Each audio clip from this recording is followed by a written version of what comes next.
Hello, আজকে আমি আর আমার বোন বেরিয়ে পড়লাম।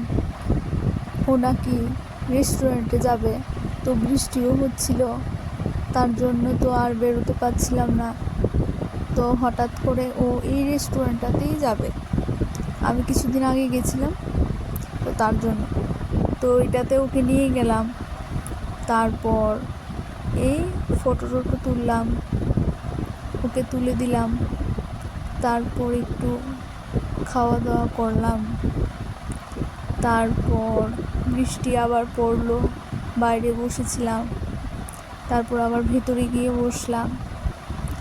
ও ভালো হয়েছে, ওর ইচ্ছাটা পূরণ হলো, কিন্তু আমার ইচ্ছে ছিল না আর কি বৃষ্টির মধ্যে এখানে নিয়ে যাওয়ার। কিন্তু যাক, ওর ইচ্ছেটাই পূরণ হলো। তারপর ছবি তুললাম, খাওয়া দাওয়া করে বাড়ি। বাই।